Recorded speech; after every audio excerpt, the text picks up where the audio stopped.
السلام علیکم، کیسے ہیں گائز؟ ٹھیک ہیں؟ شکر الحمدللہ، میں بھی ٹھیک ہوں آپ کی دعا سے۔ اعوذ باللہ من الشیطان الرجیم، بسم اللہ الرحمن الرحیم۔ شروع کرتی ہوں اللہ کے نام سے جو بڑا مہربان نہایت رحم فرمانے والا ہے۔ سورۃ القلم مکیات۔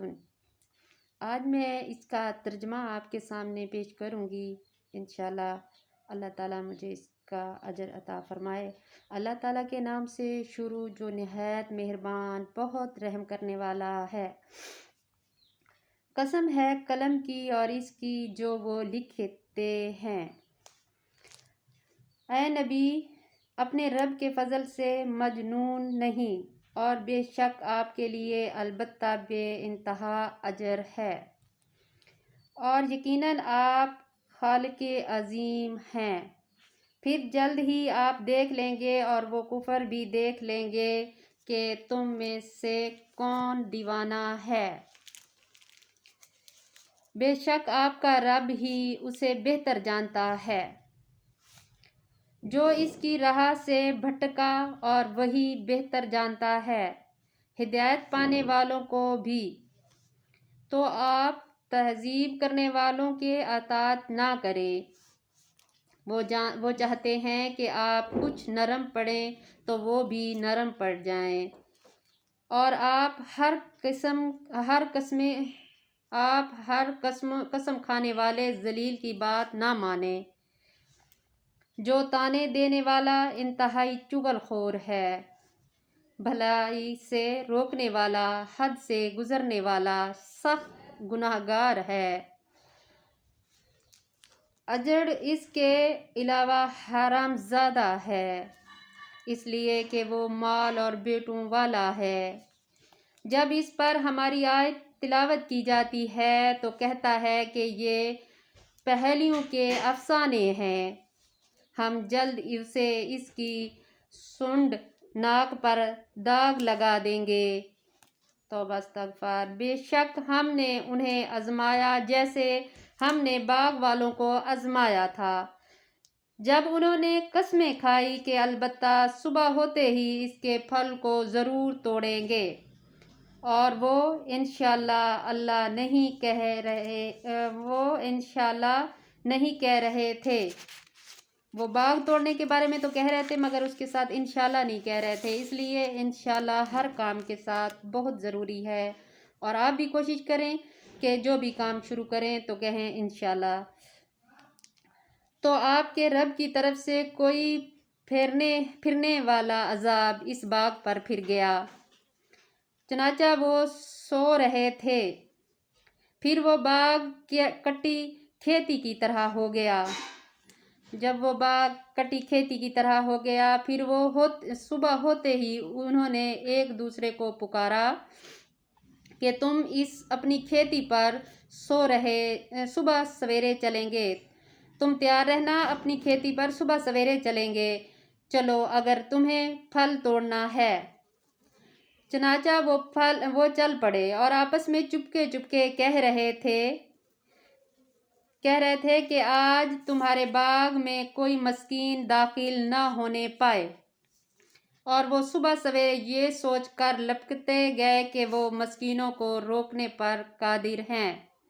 توبہ استغفار۔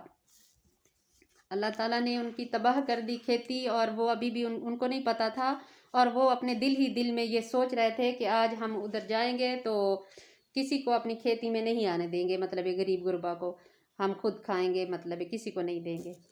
تو وہ خود قادر بن رہے تھے کہ ہم جو چاہیں گے وہ کریں گے، مگر اللہ تعالیٰ جو چاہتا ہے وہ ہوتا ہے۔ اچھا، پھر جب انہوں نے باغ دیکھا تو کہا یقیناً ہم راہ بھول گئے ہیں۔ باغ تو اجڑ گیا تھا نا، تو وہ دیکھا تو کہتے ہیں کہ ہم نے تو راستہ ہی ہم تو بھول گئے ہیں، نہیں بلکہ ہم تو محروم کر دیے گئے ہیں۔ توبہ استغفار۔ ان کا بہترین کہنے لگا کہ میں نے تمہیں نہیں کہا تھا کہ تم تسبیح کیوں نہیں کرتے تھے؟ انہوں نے کہا پاک ہے ہمارا رب، بے شک ہم ہی ظالم ہیں۔ اب لائن پہ آ گئے۔ پھر وہ ایک دوسرے کی طرف منہ کر کے ملامت کرنے لگے ایک دوسرے کو، اور کہنے لگے ہاں ہم پر افسوس، بے شک ہم ہی سرکش تھے۔ شکر ہے مان لیا۔ شاید ہمارا رب بدلے میں اس سے بہتر ہمیں دے۔ بے شک ہم اپنے رب کی طرف رغبت کرنے والے۔ اسی طرح ہوتا ہے عذاب، اور آخرت کا عذاب تو سب سے بڑا ہے، کاش وہ جان لیتے۔ بے شک متقین کے لیے ان کے رب کے ہاں نعمت کے باغات ہیں۔ کیا پھر ہم مسلمانوں کو مجرموں کے برابر ٹھہرائیں گے؟ بالکل نہیں۔ اگر ہم نیک کام کریں گے اس کے لیے ہر وقت اچھے کام کریں گے، برائی سے بچیں گے، جھوٹ سے بچیں گے، تو ہم ان کے برابر بالکل نہیں ہوں گے۔ تمہیں کیا ہوا؟ تم کیسے فیصلہ کرتے ہو؟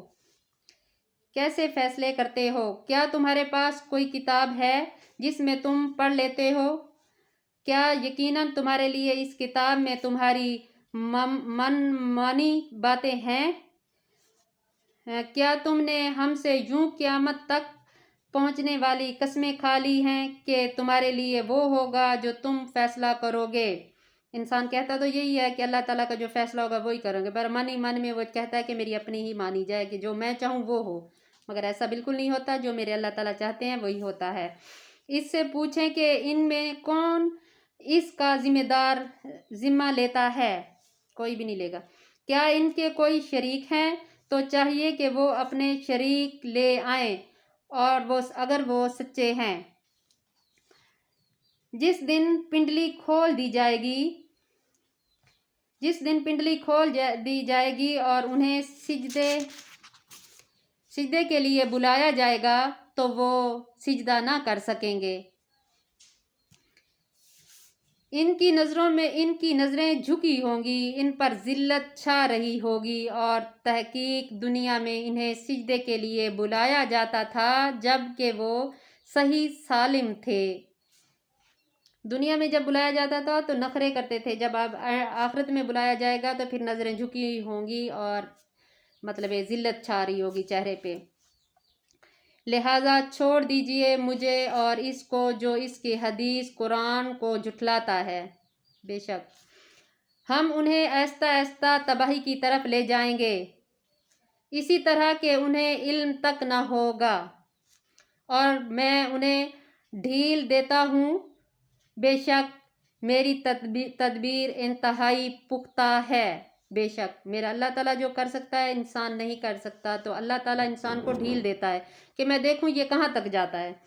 تو کوشش کیا کریں کہ اپنے آپ کو سنواریں، جتنا اپنی طرف دیکھیں گے تو اپنے آپ کو سنواریں گے، اگر اپنی طرف نہیں دیکھیں گے تو کبھی بھی نہیں سنوار پائیں گے۔ انشاءاللہ کوشش کریں۔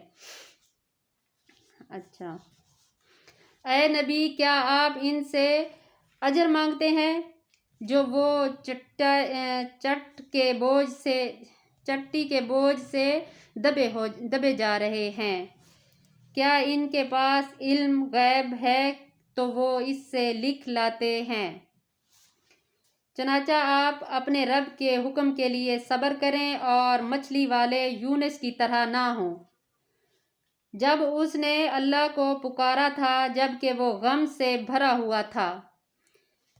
تو جب انسان غم میں ہوتا ہے تو اس وقت تو اللہ کو ہی پکارتا ہے، تو اللہ تعالیٰ کو ہر وقت پکارتے رہنا چاہیے۔ اگر اس کے رب کا احسان اسے نہ سنبھالتا تو وہ چٹال میدان میں پھینک دیا جاتا جبکہ وہ مذموم ہوتا۔ پھر اس کے رب نے اسے نوازا اور اس کو صالحین میں شامل کیا، اچھے لوگوں میں شامل کیا، اور بلا شبہ